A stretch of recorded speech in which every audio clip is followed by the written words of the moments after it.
Hello, good evening, and it's thanks for staying with us on News 360. It's time now for Mission. My name is Josephine Frempong. Now let's go on to our first story. Inaccessible educational infrastructure cut short her dream of pursuing a higher education. With perseverance, she defied the odds and has endeavor in the difficult terrain of politics. In the following report, Eva Andorful throws a searchlight on Eva Andorful, the CPP parliamentary candidate for the Asiedu-Dartey constituency of the Eastern region. Nana Ama Andorful is among 15 females out of the 109 parliamentary candidates competing in 33 constituencies in the Eastern region.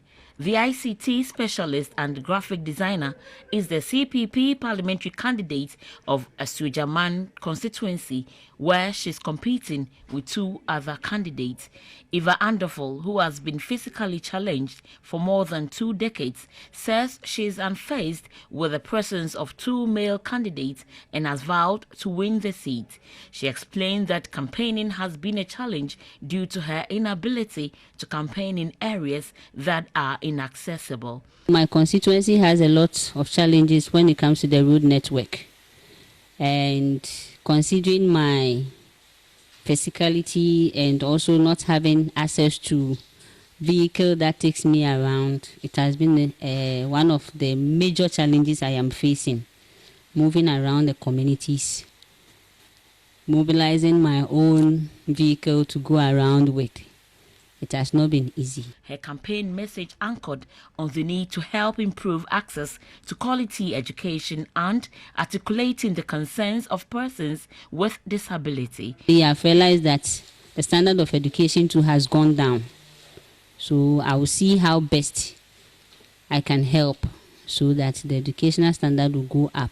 Eva stressed the confidence reposed in her by the Convention People's Party is indicative of the party's commitment to inclusive politics. CPP executive approached me that they want to give PWDs the opportunities to also contest. Looking at what I've tried so far to do for my constituency, I realized that this would be a bigger platform for me to be able to do more than what I've been doing with my NGO. So I accepted the offer and decided to take up the challenge.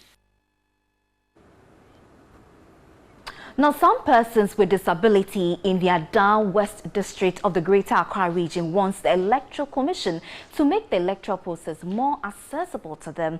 They added that access to information is still limited a few days to the general elections.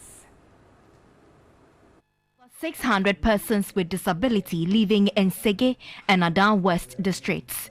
Sensitization on the electoral process by the NCC and the Electoral Commission, according to the PWDs, had been slow, as they expressed very little knowledge of the process. We are happy to have Ghana as it is, though it may be difficult for some others to live in, than to turn into war. We pray Ghanaians will follow the peace we have and will then, after the election, everything will move on smoothly. Any party who want to cause a trouble, in fact, it won't help with the down peoples. So I want them, if anything, if you are doing some job, by all means, someone will get the first and the last. So if you get last position, you should have to accept it. Persons with hearing impairments are worried about how people will still have to access them to vote, raising concerns about their privacy breached. Aside that, funds provided by the District Assembly's Common Fund are also not adequate for them. In 2013, 250 persons with disability had 29,000 cedis, whilst this year, 230 PWDs also had their tranche. The purpose of this fund is to reduce poverty and improve upon the livelihood of persons with disability, to scrap off begging on the street among this marginalized group. Meanwhile, the PWDs, which will cater for their needs and have inclusion participation as well. That'll be all for Mission tonight. Mission is sponsored by Star Ghana with funding from DFID, the NIDA and European Union. Many thanks for watching. My name is Josephine Frempong.